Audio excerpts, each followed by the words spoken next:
बिस्मिल्लाहिर्रहमानिर्रहीम। How are you all students? उम्मीद करता हूँ सब बच्चे खैरियत से हैं और स्टे होम स्टे सेफ की पॉलिसी को फॉलो कर रहे हैं।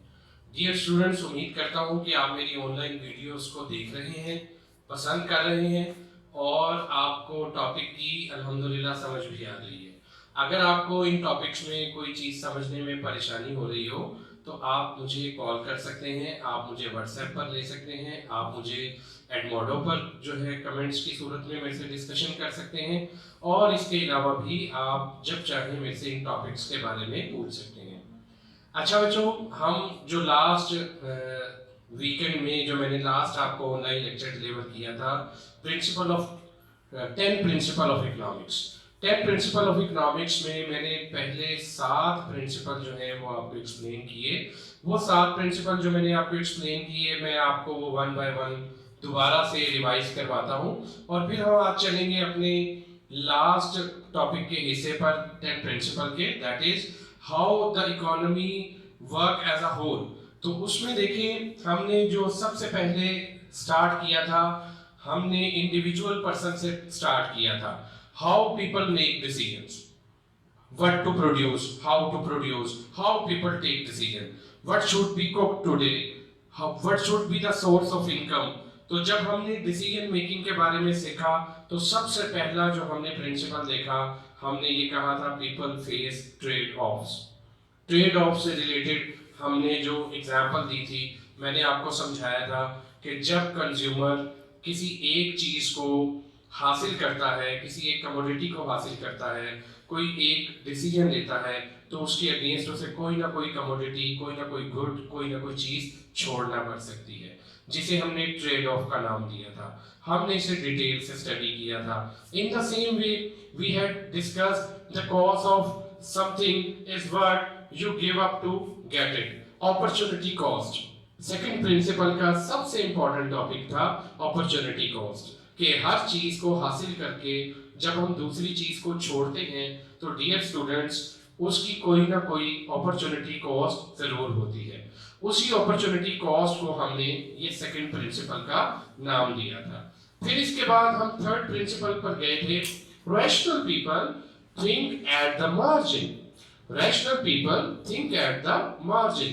मार्जिन से का मतलब मैंने आपको बताया था अ स्मॉलर चेंज। तो हम इंडिविजुअल स्मॉलर चेंजेस को भी जो है वो बहुत इंपॉर्टेंट फैक्टर समझते हैं और इसको भी हम कंसीडर करते हुए डिसीजन लेते हैं। These all are 4 principles are about to take decision for a rational person or an individual decision making। इसी तरह हमने पढ़ा people respond to incentives।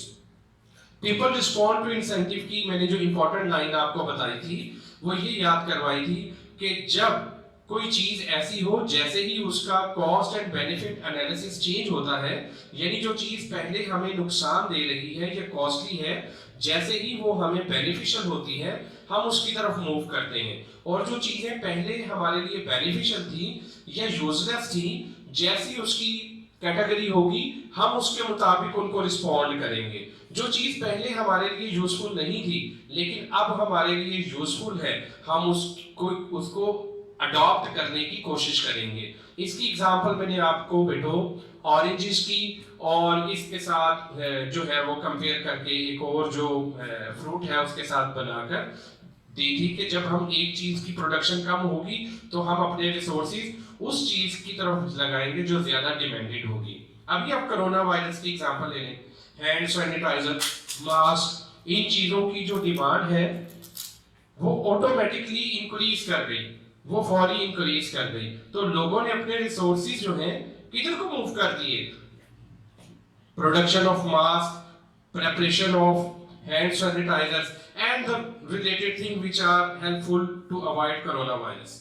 तो यकीनन आपको ये जो कुछ टॉपिक्स हैं ये समझ आए होंगे। फिर हम अब आगे चलते हैं। हमने नेक्स्ट जो प्रिंसिपल पढ़ा, how people interact. How people interact में हमने ये डिस्कस किया था कि जब एज अ सोसाइटी लोग एक दूसरे से इंटरेक्ट करते हैं तो फिर डिसीजन मेकिंग के लिए उन्हें किन चीजों को फोकस करना है। तो हमने देखा trade can make everyone better of. Trade से मुराद हमने लिया था कि बजाय इसके कि कोई एक शख्स ही तमाम चीजों को जो है वो प्रोड्यूस करे। हमने ये देखा था कि हर शख्स अपनी अपनी प्रोडक्शन में स्पेशलाइजेशन करे। दर्जी जो है वो अपने कपड़े बनाए, जूता बनाने वाला अपना जूता बनाए, दूध बेचने वाला अपना दूध बेचे, वीट प्रोड्यूस करने वाला अपना वीट प्रोड्यूस करे, और फिर आपस में एक दूसरे के साथ ट्रेड करें। That is beneficial for the whole of society.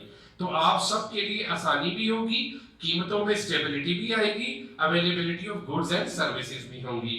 तो इस प्रिंसिपल से आगे हम बढ़े थे। Markets are usually a good way, markets are usually a good way to organise economic activities. ये जो सब लोग चीजें प्रोड्यूस कर रहे हैं, तमाम प्रोड्यूसर्स जो जो प्रोड्यूस करते हैं, वहां उन्हें कांटेक्ट करना है बायर्स से।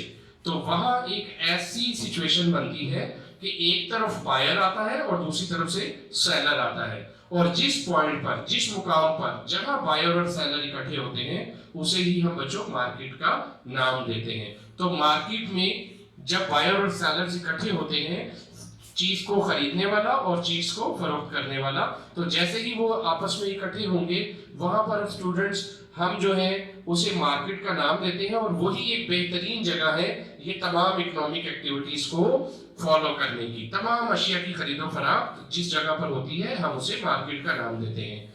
फिर हम गए गवर्नमेंट। हमने मार्केट में जो हमारा नेक्स्ट टॉपिक भी था, जिसे हम डिस्कस करेंगे, कि मार्केट की जो फोर्सेस हैं वो है डिमांड एंड सप्लाई। तो इंडिपेंडेंटली मार्केट जो है सम टाइम अपनी डिमांड एंड सप्लाई फोर्सेस के जरिए अपनी प्राइस एंड आउटपुट डिटरमिनेशन करती है, लेकिन सम टाइम गवर्नमेंट को भी इंटरवेंशन करनी पड़ती है। गवर्नमेंट की इंटरवेंशन के लिए मैंने आपको मार्केट फेलियर की एक रीजन बताई थी, और उसमें एक रोल बताया था एक्सटर्नलिटीज का, कि एक्सटर्नलिटीज क्या है। जब किसी एक इंडिविजुअल की एक्शन की वजह से पूरी सोसाइटी को उसको फेस करना पड़े, बर्दाश्त करना पड़े, सफर करना पड़े, तो हमने उसे मार्केट इंटरेक्शन में एक्सटर्नलिटीज का नाम दिया था। इसी तरीके से मार्केट फेलियर में एक और कंडीशन बताई थी, जब लोग कार्टेल बना देते हैं, मोनोपोलीज बना देते हैं।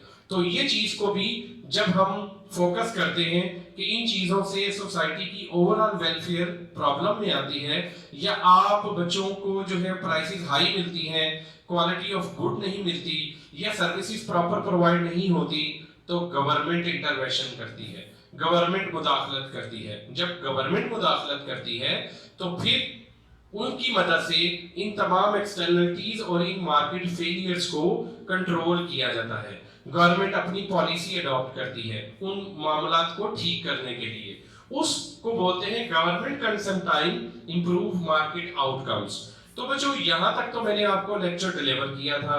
आज हम चलते हैं, ये तो हो गई रिवीजन, आज हम इसका बकिया हिस्सा देखते हैं। बड़ी सिंपल से 3 प्रिंसिपल बाकी बच गए, जिन्हें हम आज जल्दी जल्दी डिस्कस करेंगे, और हम आज अपने अगले टॉपिक की तरफ मूव करेंगे। तो उन टॉपिक को डिस्कस करने के लिए देखें, उनके लिए जो हमने उनका नाम रखा वो क्या रखा, how the economy as a whole works. What is an economy? जहां इंडिविजुअल और सोसाइटी के जो लोग हैं, बायर और मार्केट की जो पॉलिसीज हैं वो डिटरमिन होती हैं, जब वहां पर तमाम इकोनॉमिक एक्टिविटीज टेक प्लेस होती हैं, उसे हम एज एन इकोनॉमी का नाम देते हैं। बायर्स और सेलर की तमाम मार्केट्स जहां पर अपनी इंटरेक्शन, अपनी इकोनॉमिक एक्टिविटीज को परफॉर्म करती हैं, हम उसे इकोनॉमी का नाम देते हैं। इसमें एक तरफ से सोसाइटी और फर्म्स आती हैं, और दूसरी तरफ से गवर्नमेंट पॉलिसीज आती हैं। दोनों को मिलाकर हम एज एन इकोनॉमी का नाम देते हैं। तो देखिए, कहता है how the economy as a whole works. तो उसके 3 प्रिंसिपल हैं। Number 1, country's standard of living depends on its ability to produce goods and services। जी तो प्यारे बच्चों, जब हम इन प्रिंसिपल्स को देखते हैं, तो इन प्रिंसिपल में सबसे पहला हम बोर्ड पर जो लिखा है वो मैं आपको बोर्ड पर जो है वो करके दिखाता हूं। कहता है country's standard of living depends on its ability to produce goods and services। तो देखिए बच्चों, कंट्रीज स्टैंडर्ड ऑफ लिविंग किस चीज पर डिपेंड कर रहा है? Production of goods and services की तरफ। तो जब हम इसको डिस्कस करते हैं, तो कहता है citizen of high income countries have more TV sets, more cars, better nutrition, better health care. Almost all variation in living standard is attributable to differences in countries' productivity. देखिए कुछ ममालिक ऐसे हैं जहां गुड्स एंड सर्विसेज की production ज्यादा है, उनके रिसोर्सेज बेहतर हैं, उनके लोग स्किल्ड हैं, वो तमाम चीजों की गुड्स एंड सर्विसेज के हवाले से उनकी इनकम लेवल ज्यादा है। इन शॉर्ट उनकी पर कैपिटा इनकम ज्यादा है, उनकी जीडीपी ग्रोथ रेट ज्यादा है। जिस मुल्क की ग्रोथ रेट ज्यादा होगी बेटो, जिस मुल्क की प्रोडक्शन लेवल ज्यादा होगी मेरे बच्चों, जिस मुल्क में लोग स्किल्ड होंगे, उनकी गुड्स एंड सर्विसेज या उनका लिविंग स्टैंडर्ड बेहतर होगा।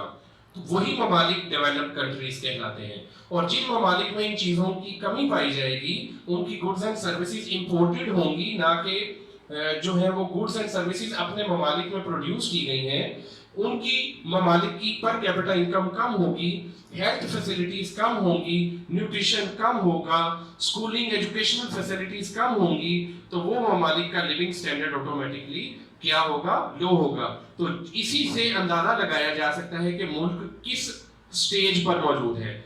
इसी को इकोनॉमिक्स ऑफ पाकिस्तान में या मैक्रो लेवल पर डेवलपिंग कंट्री और डेवलप्ड कंट्री का डिफरेंस बोलते हैं। तो बच्चों पॉलिसी मेकिंग के लिए, इकोनॉमी के लिए ये बहुत इंपॉर्टेंट प्रिंसिपल है कि गुड्स एंड सर्विसेज या लिविंग स्टैंडर्ड का अप होना बहुत जरूरी है। उसमें वो बताता है इंपॉर्टेंट चीज, सबसे इंपॉर्टेंट चीज ये है कि गुड्स एंड सर्विसेज या ज्यादा कार या गुड न्यूट्रिशन का बेहतर होने के लिए सबसे पहले हमारे पास होना क्या चाहिए? सबसे पहले हमारे पास मॉडर्न टेक्नोलॉजी होनी चाहिए? नहीं, ऐसी बात नहीं। सबसे पहले जो सबसे इंपॉर्टेंट चीज है बेटो, वो हमारे ह्यूमन कैपिटल का होना जरूरी है। What is human capital? अब ह्यूमन कैपिटल क्या है?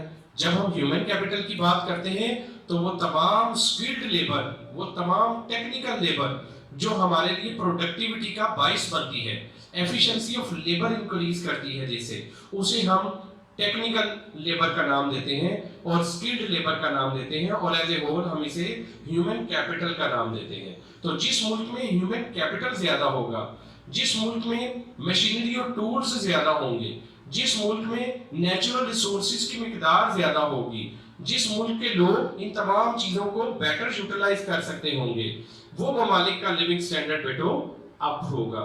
और जिन ममालिक के पास ये फैसिलिटीज नहीं होंगी, उनका ह्यूमन कैपिटल यूजफुल नहीं होगा, actually they are human not capital, जिनके पास इन्वेस्टमेंट अपॉर्चुनिटीज नहीं होंगी, जिनके पास लेटेस्ट मॉडर्न टेक्नोलॉजी नहीं होगी, कॉस्ट सेविंग की जो डिफरेंट टेक्निक्स हैं वो अडॉप्ट नहीं करेंगे, वो मुल्क अपनी गुड्स एंड सर्विसेज में सेल्फ सफिशिएंट मींस खुद कफील नहीं होंगे। और जब तक वो खुद कफील नहीं होंगे तब तक उनका लिविंग स्टैंडर्ड अप नहीं होगा, और उससे कंट्री की जो ओवरऑल इंक्रीमेंट है नेशनल इनकम में, जीडीपी में या लिविंग स्टैंडर्ड में, वो पॉसिबल नहीं होगा। तो this is the important principle that I have discussed. देखिए जी, prices rises when the government prints too much money. Prices rises when the government prints too much money. हमने इसे एक फंक्शनल रिलेशन से भी एक्सप्लेन कर सकते हैं कि किस तरह गवर्नमेंट जब डेफिसिट फाइनेंसिंग करती है। What is deficit financing? जब गवर्नमेंट बहुत ज्यादा नोट प्रिंट करती है तो हम उसे एक तरह डेफिसिट फाइनेंसिंग भी कहते हैं। और गवर्नमेंट के बहुत ज्यादा नोट प्रिंट करने की वजह से क्या होता है, हम उसे इन्फ्लेशन का नाम देते हैं कि गवर्नमेंट के नोट प्रिंट होने की वजह से कंट्री में इन्फ्लेशन प्रिवेल करती है। अब सवाल ये उठता है कि गवर्नमेंट के नोट प्रिंट करने से मुल्क में अफरात-ए-ज़र या इन्फ्लेशन कैसे प्रिवेल कर सकती है, उसे मैं आपको एक सिंपल सी एक चेन से समझाता हूं। लुक एट दिस बच्चों।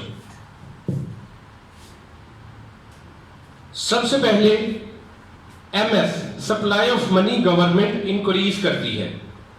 जब गवर्नमेंट ने सप्लाई ऑफ मनी बढ़ाई तो उसका नतीजा क्या निकलेगा? मुल्क में जर की मिकदार ज्यादा आएगी।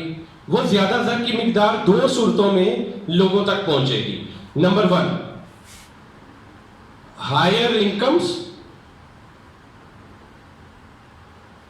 Plus developmental expenditures. इन दोनों सूरतों में लोगों की जो इनकम है वो इंक्रीज करेगी, लोगों के पास जर की मिकदार ज्यादा आएगी। जब जर ज्यादा आएगा मुल्क में तो लोगों की परचेजिंग पावर, खरीदने की कुव्वत, वो भी क्या हो जाएगी बच्चों, ज्यादा हो जाएगी। यानी इसके इंक्रीज करने से लोगों की पीपी, परचेजिंग पावर भी इंक्रीज करेगी। परचेजिंग पावर इंक्रीज करने का मतलब है लोग अपनी डिमांड को बढ़ा देंगे, क्वांटिटी डिमांडेड, कीमत, लोगों के पास आमदनियां ज्यादा होंगी तो वो चीजों की डिमांड भी क्या करेंगे, ज्यादा करेंगे। अब देखो बच्चों, डिमांड तो बढ़ गई लेकिन सप्लाई साइड पर तो कोई इफेक्ट ना आया ना। ये तो गवर्नमेंट ने नोट प्रिंट किए, आमदनियां ज्यादा आई, उससे लोगों ने डिमांड बढ़ाई। अब जो ओवरऑल गुड्स एंड सर्विसेज की मिकदार है उस पर तो कोई इफेक्ट नहीं आया ना। तो जब उस पर इफेक्ट नहीं आएगा तो जो क्वांटिटी सप्लाई है वो एज इट इज फिक्स रही। और जब डिमांड ज्यादा हो और सप्लाई फिक्स हो, जिसे हम मैक्रो लेवल पर इस तरह लिखते हैं, aggregate demand greater than aggregate supply. जब डिमांड ज्यादा होगी सप्लाई से तो नतीजा क्या निकलेगा, कंट्री में प्राइसेस लेवल भी अप हो जाएगा। तो देखें, सप्लाई ऑफ मनी के बढ़ने से चेन बढ़ते बढ़ते कीमतों के मेयार को बढ़ने को इन्फ्लेशन बोलते हैं। ये इकोनॉमी का प्रिंसिपल नंबर 9 है कि गवर्नमेंट रीजन बनती है बाज़-औक़ात मुल्क में इन्फ्लेशन की, और उनके डेफिसिट फाइनेंसिंग की वजह से। स्पेशली ये कहाँ होता है बच्चों, डेवलपिंग नेशंस में, जिन ममालिक के पास अपनी गुड्स, अपनी डेवलपमेंटल एक्सपेंडिचर को, अपने बजट को मेंटेन करने के लिए जर की मिकदार पूरी नहीं होती तो फिर वो डेफिसिट फाइनेंसिंग करते हैं। उन डेफिसिट फाइनेंसिंग के टूल्स में से एक टूल है printing of new currency without keeping the reserve. तो रिजर्व जो है रखे बगैर जब करेंसी को प्रिंट किया जाता है तो उसकी वजह से मुल्क में इन्फ्लेशन रेट बढ़ता है, कीमतें बढ़ती हैं। तो बच्चों ये था प्रिंसिपल नंबर 9। अब हम प्रिंसिपल नंबर 10 की तरफ चलते हैं, जो इस इन्फ्लेशन के वजह से एक नई प्रॉब्लम जनरेट होती है, और वो है trade off between unemployment and inflation. तो देखें बच्चों, वो प्रिंसिपल क्या है। Society faces a short run trade of